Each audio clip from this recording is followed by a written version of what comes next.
I'm not indulging in self-praise, but Pakistanis are intelligent people. So finally हम उस important video तक पहुंचे हैं जिसका हम पिछली 2 वीडियो से इंतजार कर रहे हैं। जैसा कि आप सब जानते हैं कि ये मेरी वीडियो सीरीज़ है जिसके ऑलमोस्ट 4 पार्ट्स हैं। पहले पार्ट में हमने आईएसआई के स्ट्रक्चर एंड रिक्रूटमेंट प्रोसेस को ओवरव्यू किया। सेकेंड वीडियो में हमने जाना कि आईएसआई किन मेथड्स एंड फंक्शंस को इस्तेमाल करती है जासूसी के लिए, और इस थर्ड वीडियो में हम देखेंगे कि आईएसआई ने कहां और कैसे कैसे कारनामे अंजाम दिए हैं। सो जरा भी टाइम ना वेस्ट करते हुए let's start. This is Gauhar Ali Rizvi and you are on my channel.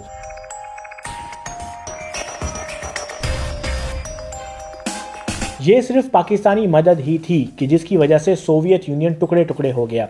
America ने आईएसआई की मदद से अफगानिस्तान में सोवियत यूनियन को ऐसी शिकस्त दी कि दुनिया देखती की देखती रह गई, लेकिन उससे आईएसआई की पावर का भी अंदाजा हुआ।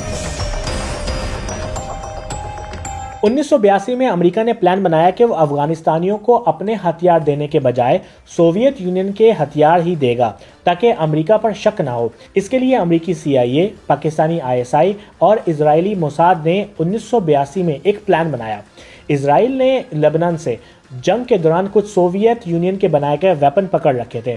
प्लान ये था कि वेपन्स निहायत ही खामोशी से इजराइल से पाकिस्तान पहुंचाएं और वहां से अफगानिस्तान पहुंचाए जाएं।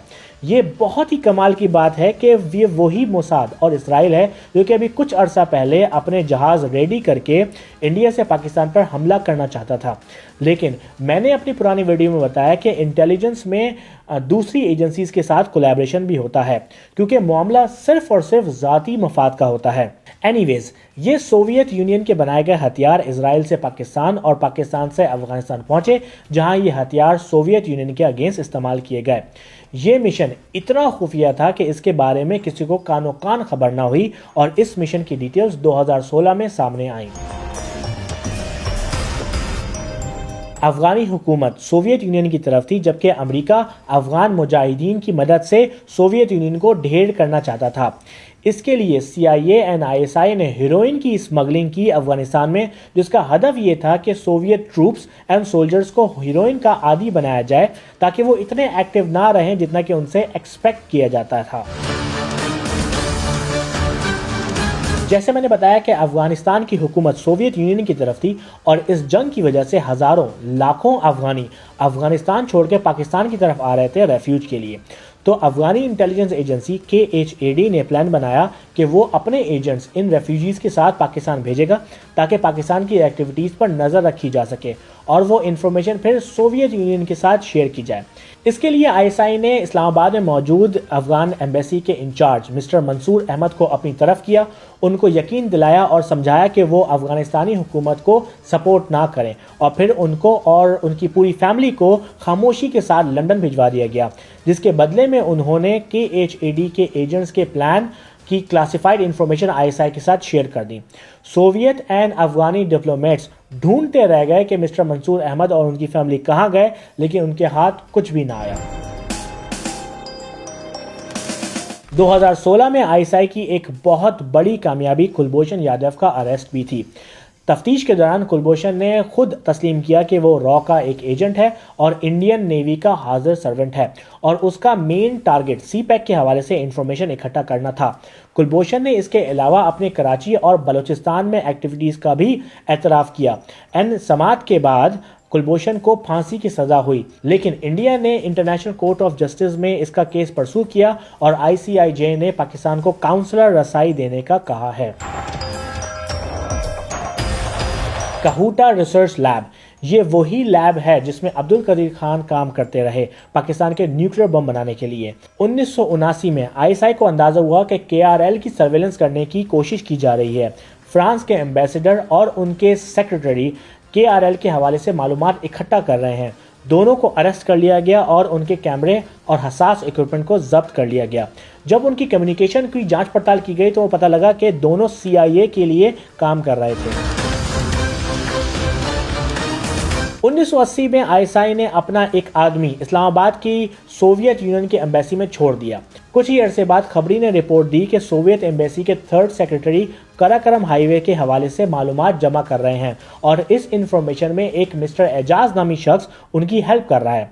आईएसआई ने इस एजाज नामी शख्स को धर लिया, जिसने एतराफ़ किया कि कुछ महीनों से सोवियत डिप्लोमेट उसके पीछे पड़ा था और मिस्टर एजाज की फैमिली को मारने की धमकी दे रहा था।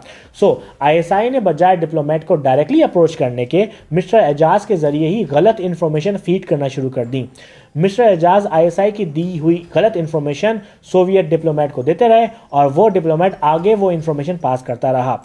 कुछ ही अरसे में डिप्लोमेट को अंदाजा हुआ कि एजाज से जितनी इंफॉर्मेशन निकाली जा सकती थी वो निकल गई है और उसने मिस्टर एजाज के और इंफॉर्मेशन मांगना छोड़ दी।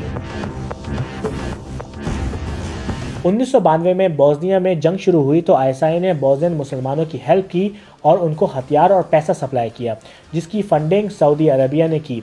बोस्नियन वॉर एक बहुत ही बड़ा टॉपिक है, तो अगर आप इसकी अलग से एक वीडियो देखना चाहते हैं तो let me know in the comments and I will definitely consider making a separate video for it. 2010 में न्यूयॉर्क टाइम्स के एक आर्टिकल के मुताबिक आईएसआई अमेरिका में मुकीम पाकिस्तानियों पर नज़र रखना चाहती थी। आईएसआई इंफॉर्मेशन रखना चाहती थी कि पाकिस्तानी अमरीकी पाकिस्तान के लिए कोई ख़राब ज़बान इस्तेमाल ना करें। इसमें न्यूयॉर्क में मुकीम पाकिस्तानी कौंसलेट में काम करने वाले मोहम्मद तस्लीम, जो कि मेनली आईएसआई के एजेंट थे, वो एफबीआई एजेंट बनकर पाकिस्तानी कम्युनिटी में जाते थे और उनसे सवाल जवाब करते थे और ये इन्फॉर्मेशन वापस आईएसआई को शेयर कर देते थे। जब एफबीआई को इसका इल्म हुआ तो सीआईए के डायरेक्टर ने आईएसआई चीफ से बात की और फिर जिसकी वजह से मिस्टर तस्लीम को अमेरिका से वापस बुलवा लिया गया। 1998 में जब पाकिस्तान और इंडिया ने अपने न्यूक्लियर बॉम्ब टेस्ट किए तो रॉ ने इजरायली मोसाद से मिलकर प्लान बनाया पाकिस्तान के न्यूक्लियर साइट्स पर अटैक करने का। इसराइल ने इस हमले के लिए अपने जेट्स देने की भी हिंदुस्तान को पेशकश की, लेकिन आईएसआई को इस प्लान की डिटेल्स मिल गई और आईएसआई ने वो सारे प्लान की इंफॉर्मेशन भारतीय रॉ और इंडियन गवर्नमेंट के साथ शेयर कर दी और बताया कि हमें ऑलरेडी पता है कि आप कैसे, किस वक्त और कहां अपनी कार्रवाई करने वाले हैं, जिससे इंडिया ने अपना हमला का प्लान तर्क कर दिया। एक्चुअली सेम ही रिसेंटली फिर से रिपीट हुआ। फरवरी में पुलवामा अटैक के बाद भी इंडिया और इजराइल ने मिलकर फिर से पाकिस्तान पर मिसाइल दागने का प्लान बनाया, जिसमें भी इजरायली तैयारे इस्तेमाल होने थे और उसकी इंफॉर्मेशन फिर से पाकिस्तानियों को बर वक्त मिली और वो इंफॉर्मेशन भी शेयर की गई इंडियन गवर्नमेंट से, जिसके बाद वो प्लान भी इंडिया ने ड्रॉप कर दिया। And that's it. होप कि आपको मेरी वीडियो पसंद आई हो। लेट मी नो कि आपको मेरी वीडियो कैसी लगी। अगेन डिस्क्लेमर देता जाऊं कि आईएसआई एक बहुत ही कमाल की प्रोफेशनल ऑर्गेनाइजेशन है एंड फॉर श्योर इस इदारे के हवाले से पुख्ता मालूमात मौजूद नहीं है। जितनी भी इस वीडियो में मैंने इन्फॉर्मेशन शेयर किया वो ऑनलाइन अवेलेबल है एंड इंटरव्यूज़ में इसका जिक्र होता है। ये इन्फॉर्मेशन गलत भी हो सकती है। अगर आप मेरी पर्सनल लाइफ को फॉलो करना चाहते हैं तो मुझे इंस्टाग्राम पर फॉलो करें gohar.rizvi। यूट्यूब पर मुझे ज़रूर सब्सक्राइब करें www.youtube.com/mychannelvideo and I will see you in the next video।